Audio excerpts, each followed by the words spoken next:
Laptop দিয়ে দীর্ঘদিন ধরে পর্নোগ্রাফির ব্যবসা করছে শ্বেতা খান, আরিয়ান খান। হাওড়ার মধ্যে বসে এই ব্যবসা চলছে, অথচ বাংলার পুলিশ কিছু জানেন না। গোটা বাংলার আজ মানুষ প্রশ্ন করছে, বাংলার পুলিশ কাদের জন্য, কিসের জন্য, কি কাজ করে? শুধু তাই নয়, যারা এই ব্যবসায় রাজি নয় তাদেরকে তুলে নিয়ে গিয়ে ছেঁকা দেওয়া হচ্ছে, নির্যাতন করা হচ্ছে, তাও বাংলার পুলিশ কিছু জানে না। তাও নয়, আরো একটা ছবি সব থেকে গোটা বাংলার ঘুম উড়িয়ে দিয়েছে। তা হচ্ছে এই শ্বেতা খান, এই আরিয়ান খান, অসিত চ্যাটার্জি শাসক দলের তৃণমূল নেতার ঘনিষ্ঠ, তার সঙ্গে ছবি রয়েছে এবং এলাকায় পুলিশের ভয় দেখাতো এই শ্বেতা খান, এই আরিয়ান খান। আজ বাংলার ছেলে সন্তু পান বুক চিতিয়ে চোখে চোখ রেখে প্রশ্ন করছে, শাসক দলের ঘনিষ্ঠ হলেই বাংলায় চুরি করা যায়, শাসক দলের ঘনিষ্ঠ হলে ধর্ষণ করা যায়, শাসক দলের ঘনিষ্ঠ হলে পর্নোগ্রাফি শুট করা যায়, শাসক দলের ঘনিষ্ঠ হলেই কাউকে চমকানো যায়, শাসক দলের ঘনিষ্ঠ হলেই পুলিশকে ফোন করে মা মাসি তুলে গালিগালাজ করা যায়। আজ আমি জানতে চাই, শাসক দলের ইউনিফর্ম পরলেই যা খুশি করা যায় এই বাংলায়, এই পুলিশ কার পুলিশ, এই সরকার কার সরকার? প্রশ্ন করবো বুক চিতিয়ে চোখে চোখ রেখে, আসবো আলোচনায়। প্রথমে করবো বিশেষ রিপোর্ট।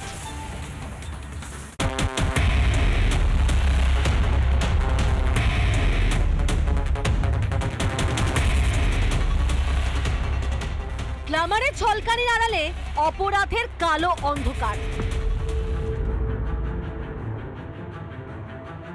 সোদপুরের নির্যাতিতা তরুণীর ঘটনার সামনে আসতেই বেরিয়ে আসছে হাওড়ার মা ছেলের নীল দুনিয়ার কীর্তিকলা।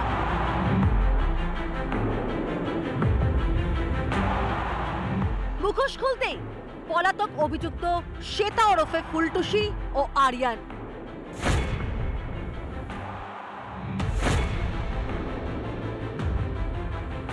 পুলিশ জানতে পেরেছে দুজনেরই বিদেশে যাতায়াত ছিল।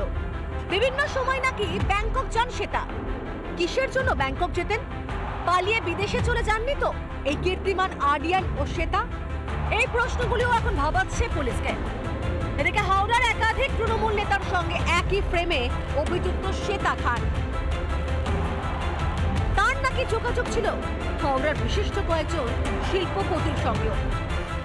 দেহ ব্যবসা করে সেই যে হাওড়ার যে বড় বড় শিল্পপতিরা রয়েছে তাদেরকে আকৃষ্ট করতেন এবং সেই আকৃষ্টর মধ্যে শিল্পপতিদেরকেই ফাঁদ করতেন এবং সেই ফাঁদেতে পড়তো শিল্পপতিরা এবং শিল্পপতিদের কাছ থেকে বেশ কয়েক লক্ষ লক্ষ টাকা হাতিয়েছে।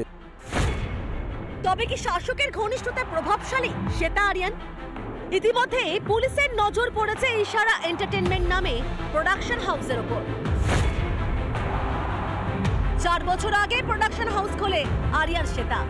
পর্নোগ্রাফি তৈরির জন্য কি প্রোডাকশন হাউস তৈরি করেছিল এই আরিয়ান ও শ্বেতা খান? সেই উত্তর খুঁজছেন তদন্তকারীরা। প্রোডাকশন হাউসটি ছিল, এই প্রোডাকশনের আড়ালে সোদপুরের নির্যাতিতার মতো কি আরো কোনো মেয়েকে জোর করে নীল ছবির শুটিং করানো হয়েছিল বা শুটিং চলতো? এই প্রোডাকশন হাউসের মাধ্যমে কি সাইফনিং হতো, টাকা সাইফনিং গুলো হতো? এই বিভিন্ন প্রশ্নগুলো এই মুহূর্তে কিন্তু তদন্তকারীদের রাডারে। অভিযোগ, আরিয়ান কাজের খোঁজে থাকা মহিলাদেরকে নিয়ে আসতো। শ্বেতা খান বাড়িতে বসে পর্ন ভিডিওর ব্যবসা দেখভাল করতেন। নির্যাতিতা সুস্থ হলে রহস্যের পর্দা অনেকটাই সরে যাবে বলে মনে করছে পুলিশ। রিপাবলিক বাংলা। নানা ধরনের কন্টেন্ট দেখার জন্য লাইক করুন, শেয়ার করুন আমাদের ফেসবুক পেজ, সাবস্ক্রাইব করুন আমাদের ইউটিউব চ্যানেল। পাশাপাশি অন্যান্য ব্রেকিং নিউজের জন্য অবশ্যই চোখ রাখুন রিপাবলিক বাংলায়।